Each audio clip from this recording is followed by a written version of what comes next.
Vamos lá, pessoal. Então, vinculado aos termos que eu estava falando sobre as instituições educacionais, a educação física, vamos da Gama Filho. Tempos atrás, agora eu passei lá perto ali onde é um canal, núcleo, filiais ao campo educacional e treinamento. Ali, né, tem um respectivo colégio chamado Gama, né? Os Gama, alguns repercussões ligadas também ao campo literário e faz um parecer histórico, ou seja, é um processo que cumpre o papel estabelecido pelo Rio de Janeiro e a universidade. Ali é um canal, um núcleo, ali é uma sinapse. Você rapidamente passa ali entre esses becos nucleares, né, ligados ali à divisão entre Guarapari, Piúma, Marataízes, Cachoeiro. E ali você vai nessas bandas largas, que ali é a Gama, o Colégio Gama. Eu até ia tirar uma foto no campo de registro, que nos traz mediações sucessíveis, né? Então é um campo também turístico. É lógico que o próprio prefeito e a prefeitura ficam os meios também de emergentes, porque a própria Guarapari é um cartão postal, ok? Então, entre essas leis diretrizes da base de educação física nacional, a LDB, a Lei 9.394/96, ok? Barra 96, que é o componente curricular obrigatório, que em 2024, Amaral, foi até lá, Gislene Amaral, foi até o plenário a discutir sobre esse parecer, ok? Área de conhecimento pela revista Ciência Brasileira do Esporte, que vincula e tintula, ou seja, também, entre comportas e portas ligadas à história da educação física e os cunhos particulares. Lembra que eu falei sobre Gerald Lebrun? Lembramos também aqui desse livro também a Heloísa Reis, também que fez um título bem importante como coordenadora e reitora aqui dos campos de traduções ligados à formação de indivíduos autônomos nas aulas de educação física. A Heloísa Reis, tem a Heloísa Bruns também, mas é doutora em economia e faz parte desse comitê ligado ao lazer e políticas públicas. Aí eu vou colocar em destaque propaganda. Só os campos ligados ao Alves da Silva Moreira. Então, as práticas ligadas ao corpo e ao movimento, culturalmente, construídas e historicamente desenvolvidas pelo homem, que formam a chamada cultura corporal. A obra deseja-se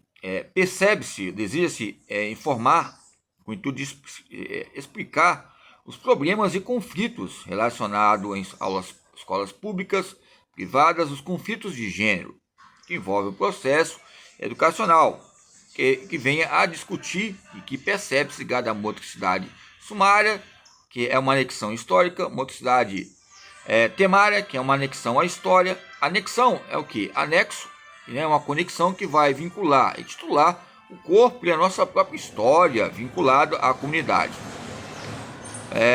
Vamos lá. Essas propostas metodológicas, livros, práticas pedagógicas se baseiam em teorias que buscam superar o eixo paradigmático, né? Ou seja, paradigmas e pragmáticos, paradigmas, padrões e culturas da aptidão física. Nesse sentido, a problemática central a ser respondida está assim configurada, ou seja, em telas digitais, canais, principalmente temas transversais, ou seja, unipolos. Eu coloquei até com uma tese de sugestão, falei até com um parente aí, falando sobre abrir uma porta entre esses feixes, entre gorduras que estão insolúveis e solúveis a unipolos, ligado às configurações e, ou seja, maneiras para obter uma necessidade ao desenvolvimento emergente e emergente da prática pedagógica emancipatória.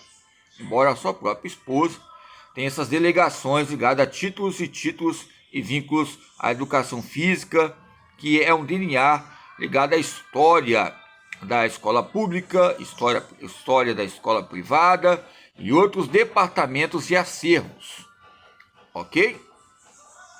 Embora a própria educação física faz perguntas, o que é educação física? E a própria educação física fala, eu sou um diário do movimento.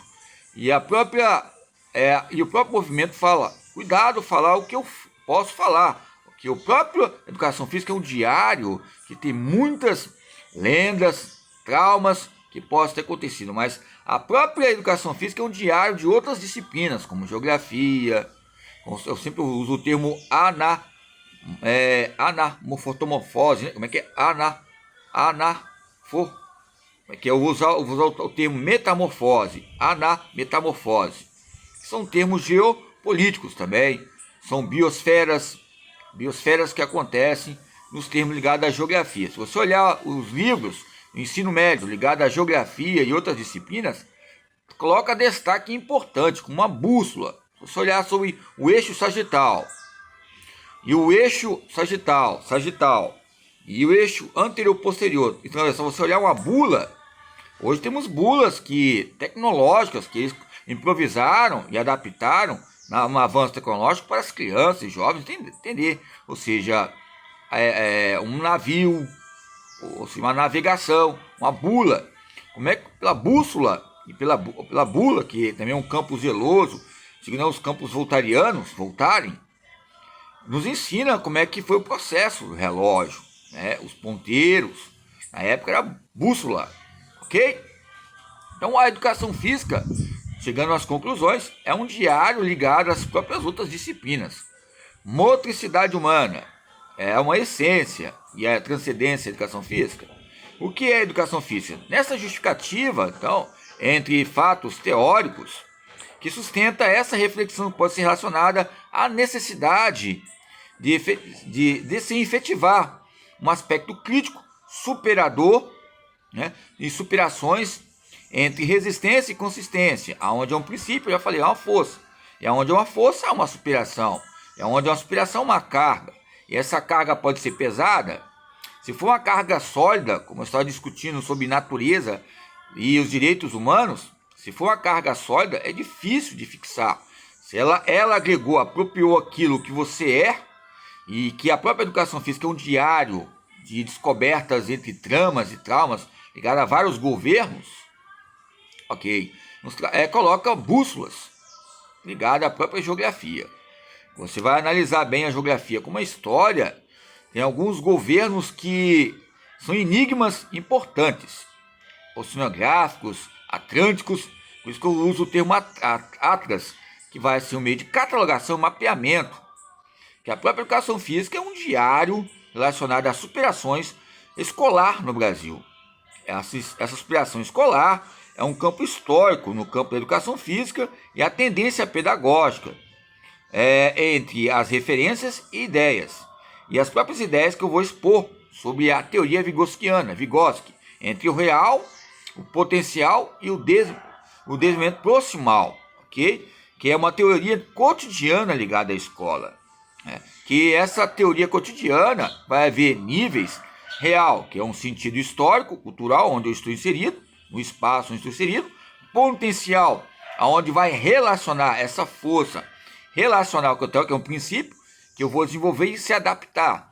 Entre a proximal, a terra real e a potencial, onde a diáfise é o meio, o potencial, que vai vir o campo potencial, por exemplo, o real, é o início, vai vir uma assimilação, um real.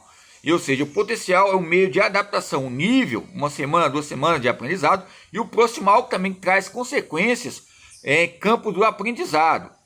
Ou seja, aqui vai haver relações entre o sujeito e a sua história, entre a realidade que está acontecendo. Por exemplo, café. Hoje nós olhamos, eu tenho uma bolsa, está lá, uma anexão entre o Brasil, Estados Unidos e outros países.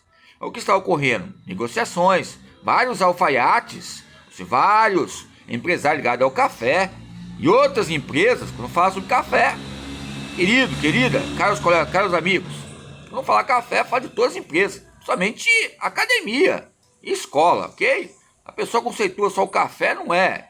A empresa ali é um jogo ligado ao quê? A construção e os seus saberes. É um meio construtivista, interacionista, ok?